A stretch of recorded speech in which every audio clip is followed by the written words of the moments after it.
عزیز دوستوں، السلام علیکم۔ آج کے اس باب میں ہم جانیں گے کہ سید کون ہیں اور اہل بیت کا مرتبہ کیا ہے۔ سادات اور سید وہی لوگ ہیں جو حضرت امام حسن رضی اللہ تعالیٰ عنہ اور حضرت امام حسین رضی اللہ تعالیٰ عنہ کی اولاد میں سے ہیں۔ بخاری شریف کی حدیث میں ہے کہ حضرت ابو ذر غفاری رضی اللہ تعالیٰ عنہ سے روایت ہے کہ حضور اکرم صلی اللہ علیہ وسلم نے فرمایا، جو انسان اپنی نسل اپنے باپ کے علاوہ کسی اور سے ملائے وہ ارتکاب کفر کرتا ہے، حد کفر تک پہنچتا ہے۔ جو ایسا دعویٰ کرے کہ وہ میری جماعت سے خارج ہے، اسے اپنا ٹھکانہ جہنم بنا لینا چاہیے۔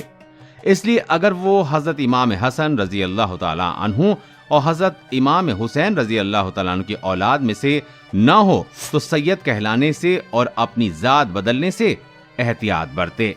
ٹھوس ثبوت یا شجرہ نہ ہو تو بھی سید کہلانے سے، اور کوئی اسے کہے کہ تو سید ہے اور وہ نہیں ہے تو بھی سید کہلانے سے احتیاط برتے، ورنہ حشر کے دن پچھتانا پڑے گا۔ ولی، کتب، ابدال، نجبہ، نقبہ، غوث، فرد، مجذوب، مخدوم، قلندر، قطب الاقطاب، قطب الارشاد، سب ولایت، قطبیت، ابدالیت، غوثیت، فردیت کے مقام ہیں جو فضل الہی سے کسی بھی قوم کے فرد جو متابع سنت عاشق رسول کو مجاہدات و ریاضات اور خدمات دین متین کے صدقوں اور فضل الہی سے مل سکتے ہیں۔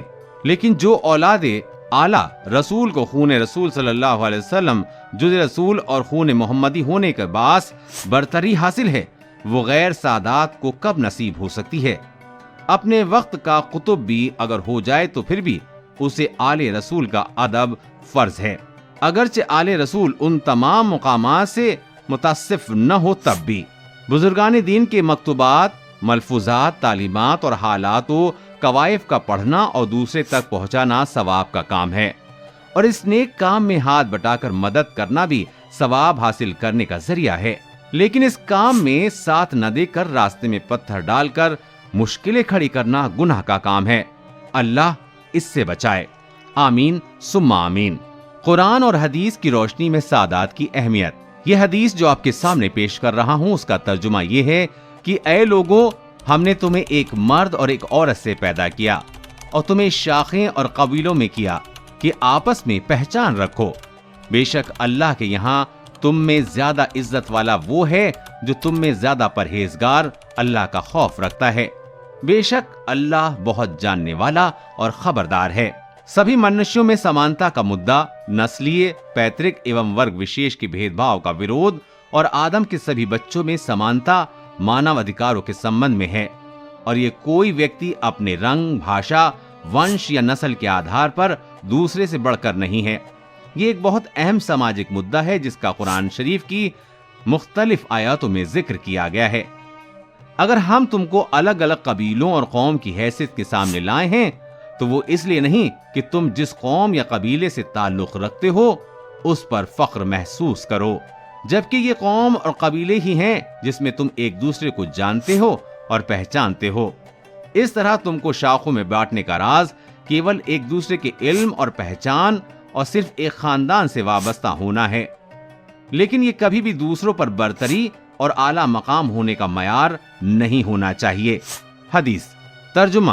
حضرت ابو بکر رضی اللہ تعالیٰ عنہ سے روایت ہے کہ ایک بار نبی کریم صلی اللہ علیہ وسلم اپنے ساتھ الحسن رضی اللہ تعالیٰ عنہ کو لائے اور اپنے ساتھ مسند پر بیٹھایا اور فرمایا، یہ میرا بیٹا ایک سید سردار ہے اور مجھے امید ہے کہ اللہ اس کے ذریعے مسلمانوں کے دو گروہوں میں صلح کروائے گا۔ حدیث ترجمہ۔ حضرت ابو سعید رضی اللہ تعالیٰ عنہ سے روایت ہے کہ اللہ کے رسول صلی اللہ علیہ وسلم نے فرمایا، الحسن رضی اللہ تعالیٰ عنہ اور الحسین رضی اللہ تعالیٰ عنہ جنتی جوانوں کے سردار ہیں۔ انس بن مالک رضی اللہ تعالیٰ عنہ سے روایت ہے کہ میں نے اللہ کے رسول صلی اللہ علیہ وسلم سے سنا ہے کہ ہم عبد المطلب کے بیٹے اہل جنت کے امام سردار ہوں گے۔ میں حمزہ رضی اللہ تعالیٰ عنہ، علی رضی اللہ تعالیٰ عنہ، جعفر رضی اللہ تعالیٰ عنہ، حسن رضی اللہ تعالیٰ عنہ، حسین رضی اللہ تعالیٰ عنہ اور مہدی رضی اللہ تعالیٰ عنہ۔ یائلہ ابن مرہ رضی اللہ تعالیٰ عنہ فرماتے ہیں کہ ہم نبی کریم کے ساتھ باہر گئے اور ہمیں کھانے کے لیے مدعو کیا گیا۔ حسین رضی اللہ تعالیٰ عنہ راستے میں کھیل رہے تھے اور نبی کریم صلی اللہ علیہ وسلم نے لوگوں کو دوڑایا اور اپنی باہیں کھول دیں، اور پھر وہ لڑکا اس طرف دوڑنے لگا اور نبی کریم صلی اللہ علیہ وسلم نے اسے ہنسایا یہاں تک کہ اس کو پکڑ لیا۔ آپ نے اپنے ایک دست مبارک ان کی ٹھڈی کے نیچے اور دوسرا سر پہ رکھا اور پھر گلے لگا لیا، اور پھر رسول اکرم صلی اللہ علیہ وسلم نے فرمایا، حسین رضی اللہ تعالیٰ عنہ مجھ سے ہیں اور میں حسین سے ہوں۔ اللہ اس سے محبت رکھتا ہے جو الحسن رضی اللہ تعالیٰ عنہ اور الحسین رضی اللہ تعالیٰ عنہ سے محبت رکھتے ہیں۔ یہ میرے دو خاص بیٹے ہیں، یہ دو میرے مشہور اولاد ہیں۔ عربی لفظ سید کا ہندی اردو میں ترجمہ سردار، مکھ یا امام ہوتا ہے۔ حدیث میں یہ لفظ قبائلی سردار یا کسی برادری کے ممتاز ممبروں کے معنی میں استعمال ہونا ہے۔ سید کو مختلف اسلامی سرزمین پر حبیب، امیر یا میر کے نام سے جانا جاتا ہے۔ مہان اسلامک اسکالر امام البخاری اور امام الترمذی نے فرمایا کہ یہ لقب سید سب سے پہلے نبی کریم صلی اللہ علیہ وسلم نے اپنے نواسے حضرت الحسن اور الحسین کے لیے استعمال کیا تھا۔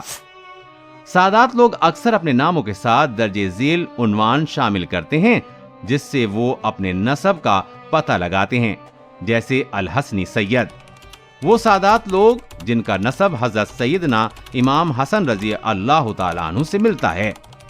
الحسینی سید، وہ سادات لوگ جن کا نسب حضرت سیدنا امام حسین رضی اللہ تعالیٰ عنہ سے ملتا ہے۔ شروعاتی صدیوں میں سادات اپنے نسب کو درشانے کے لیے مکھ روپ سے ان دو ہی لقب حسنی اور حسینی کا استعمال کرتے تھے۔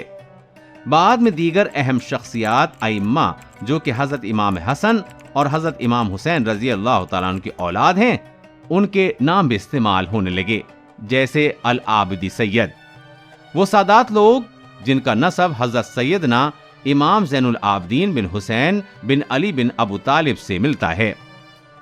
الزیدی سید، وہ سادات لوگ جن کا نسب حضرت سیدنا امام زید بن علی زین العابدین بن حسین بن علی بن ابو طالب سے ملتا ہے۔ الادریسی سید، وہ سادات لوگ جن کا نسب حضرت سیدنا امام ادریس بن عبداللہ الکامل بن حسن المثنی بن حسن بن علی ابن ابی طالب سے ملتا ہے۔ البقیری سید، وہ سادات لوگ جن کا نسب حضرت سیدنا امام الباقر بن علی زین العابدین بن حسین بن علی بن ابو طالب سے ملتا ہے۔ الجفری سید، وہ سادات لوگ جن کا نسب حضرت سیدنا امام جعفر الصادق بن محمد الباقر بن علی زین العابدین بن حسین بن علی بن ابو طالب سے ملتا ہے۔ المسوی الرضوی سید، وہ سادات لوگ جن کا نسب حضرت سیدنا امام علی الرضا بن موسیٰ القاسم بن جعفر الصادق بن محمد الباقر بن علی زین العابدین بن حسین بن علی بن ابو طالب سے ملتا ہے۔ التقوی سید، وہ سادات لوگ جن کا نسب حضرت سیدنا امام محمد التقی بن علی الرضا بن موسیٰ القاسم بن جعفر الصادق بن محمد الباقر بن علی زین العابدین بن حسین بن علی بن ابو طالب سے ملتا ہے۔ النقوی سید، وہ سادات لوگ جن کا نسب حضرت سیدنا امام النقی محمد التقی بن علی الرضا بن موسیٰ القاسم بن جعفر الصادق بن محمد الباقر بن علی زین العابدین بن حسین بن علی بن ابو طالب سے ملتا ہے۔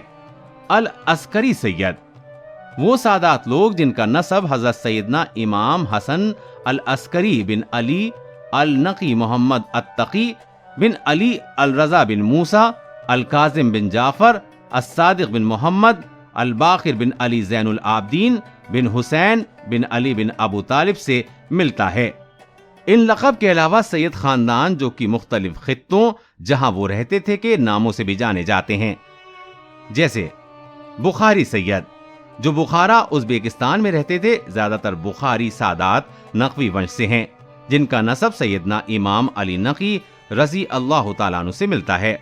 جیلانی سید، جو جیلان ایران میں رہتے تھے، زیادہ تر جیلانی سید سیدنا شیخ عبد القادر جیلانی رحمۃ اللہ علیہ بغداد عراق کے نسب سے ملتے ہیں۔ خوارزمی سید، جو خوارزم میں رہتے تھے،